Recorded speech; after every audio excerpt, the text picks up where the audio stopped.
Alô pessoal, mais um vídeo aqui no canal Vini Casagrande com informações do Flamengo e tem clube da Série A que continua de olho em Everton Cebolinha já pensando em 2026. E quando a gente fala assim, parece até que falta muito. Não, é daqui a alguns meses. Estamos no meio de setembro já, daqui a pouco é dezembro e aí tem a janela de transferência novamente, os clubes vão se movimentar e esse time da Série A quer tirar o Everton Cebolinha do Flamengo. Eu vou querer saber de vocês, torcedores, se vocês querem continuar com Everton Cebolinha para 2026 ou acham melhor negociá-lo e assim o Flamengo buscar um outro jogador para repor o elenco, porque atualmente o Everton Cebolinha serve para compor o elenco. Ele está longe de ser um dos jogadores mais utilizados pelo técnico Felipe Luiz. Vamos falar também sobre Pulgar, por falar nisso. Quando que o jogador volta? A gente vai trazer essa atualização aí envolvendo o Pulgar. E o Estudiantes tem dois desfalques extremamente importantes para pegar o Flamengo nessa quinta-feira. A gente vai dizer quais são esses jogadores.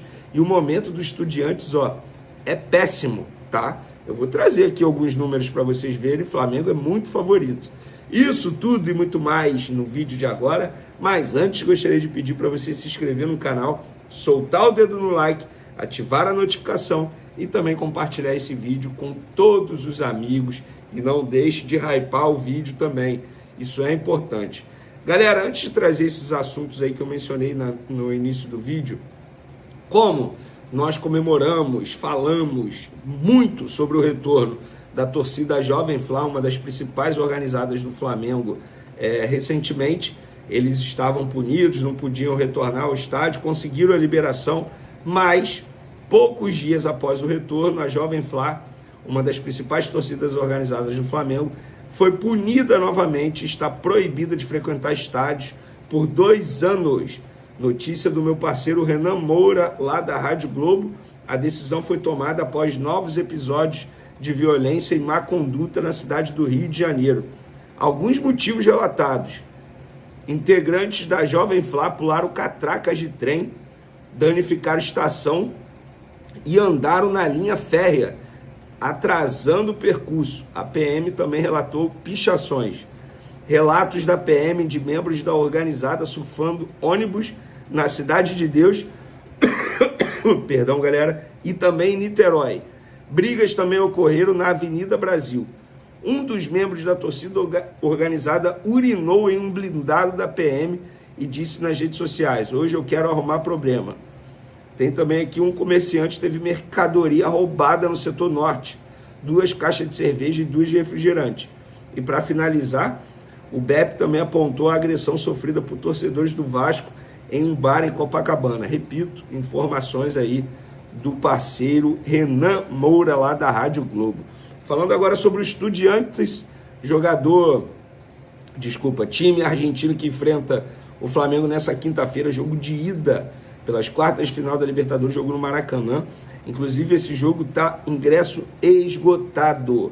A diretoria acredita em mais de 69 mil pessoas presentes, contando camarote, enfim, cortesia, isso tudo, ingresso para parceiros. Então, a diretoria acredita em mais de 69 mil pessoas presentes lá no Maracanã. E o momento dos Estudiantes não é nada bom, muito pelo contrário. Nos últimos 5 jogos, 3 derrotas, 1 empate e apenas 1 vitória. O time argentino tomou 7 gols e fez apenas 4. E também, tem 2 baixas na equipe argentina para pegar o Flamengo e 2 baixas importantes. O Estudiantes divulgou um boletim médico de jogadores que vão desfalcar a equipe contra o Flamengo.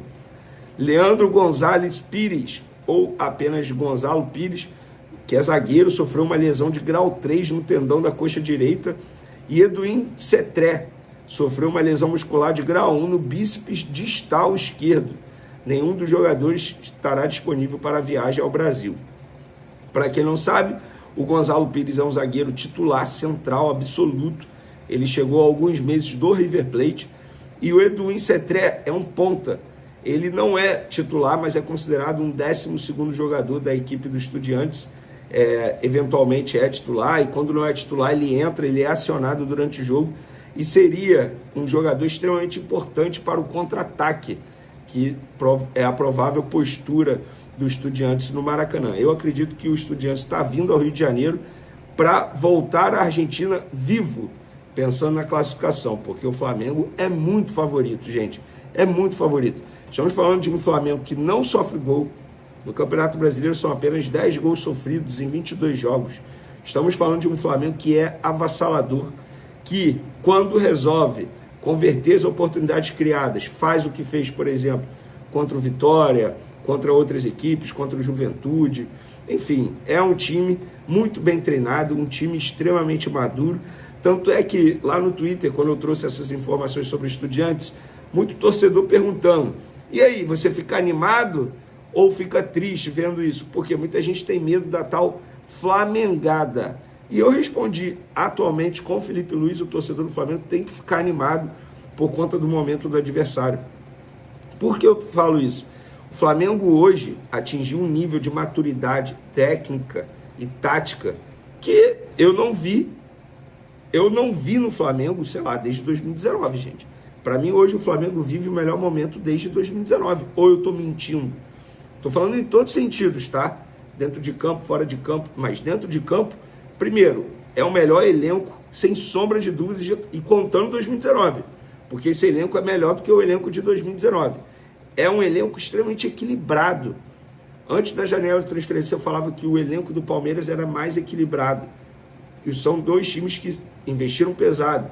Hoje o elenco do Flamengo é melhor e é mais equilibrado, pelo menos na minha concepção, tá? Então acho que o torcedor do Flamengo tem que ficar animado. E sobre o Flamengo, prováveis desfalques, Jorginho e Alexandre, a gente vai saber tudo na atividade dessa tarde, né? Porque vai ser o último treino antes desse duelo, mas Bruno Henrique e Varela retornam e Alexandre e Jorginho são dúvidas, a gente vai saber. Sobre Pulgar, galera, muita gente me perguntando aí quando o Pulgar volta. A informação que eu tenho é que deve ser só em outubro, tá?